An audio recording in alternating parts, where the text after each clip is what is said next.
দেখুন, আমরা জানি যে আপনার বর্তমানে রাজনৈতিক পালাবদল ঘটেছে পশ্চিমবাংলায়। এবং আগের যে সরকার ছিল সেই সরকারের সময় আমরা দেখেছি প্রচুর সমাজবিরোধীমূলক কাজকর্ম পুরো পশ্চিমবাংলা জুড়েই হয়েছে। সেটা কোনো ব্যতিক্রম নয়। কিন্তু যে রাজনৈতিক সংগঠন ছিল রাজ্যে, হয়তো তাদের প্রেশার হতে পারে, হয়তো প্রশাসনও সেইভাবে ব্যবস্থা নিতে পারেনি, কিন্তু কথা দিয়েছিলেন যে ব্যবস্থা নেবেন।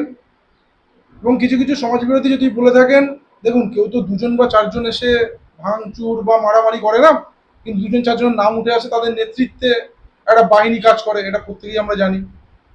তো তার মধ্যে কিছু কিছু নাম যেমন আমরা হাইলাইট করেছি, বা তাদের যাদের নেতৃত্বে এই ঘটনাগুলো ঘটেছে, যেমন হচ্ছে আপনার সুব্রত দেবনাথ আছে, লোকালি মানে একটা তাবড় একটা সময় খুব মানে ত্রাস সৃষ্টি করেছেন। এমনকি আমাদের অফিসে এসে ভাঙচুর করা থেকে শুরু করে আমাদের এখানকার জানলা দরজা ভেঙে গেছে, সেই সমস্ত ভিডিও ফুটেজ নিয়ে আমরা কমপ্লেন করেছিলাম লিখিত। এছাড়াও বিশ্বজিৎ ঘোষ, বিশ্বরূপ ঘোষ, মীনাক্ষী ব্যানার্জি সহ আরও অনেকেই ছিল। এবং এই হাইলাইটেড 4-5 জনের যে নাম বললাম তাদের এগেনস্টে আমরা কমপ্লেনও করেছি। আশা রাখি প্রশাসনের কাছে আগামী দিনে যে সরকার মানে গতকাল যে মুখ্যমন্ত্রী শপথ গ্রহণ করলেন, আগামী দিনে সরকার পরিচালনার ক্ষেত্রে এই সমাজ বিরোধীদের মূল থেকে উৎখাত করবে। তাহলে আপনি যে মানবাধিকার কমিশনের যে গুরুত্বটা আছে তার বাইরে যদি এই অ্যাটাকগুলো চলে, তাহলে জনতাদের কি হচ্ছে সাধারণ? একদমই ঠিকই কথা বলেছেন। তো তো আস্থা আমরা রাখবো প্রশাসনের ওপরে।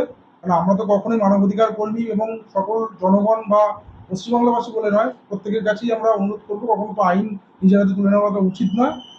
প্রশাসনের উপর ভরসা রাখবো, আশা রাখবো, আশা করি সেটা সলিউশন হবে ইন ফিউচার, সেটাই আমরা আশা রাখবো। নতুন গভর্নমেন্টের কাছে আমরা সেইগুলো অ্যাপিল করছি। একদম, নতুন সরকারের কাছে আমরা এটাই আমাদের আবেদন।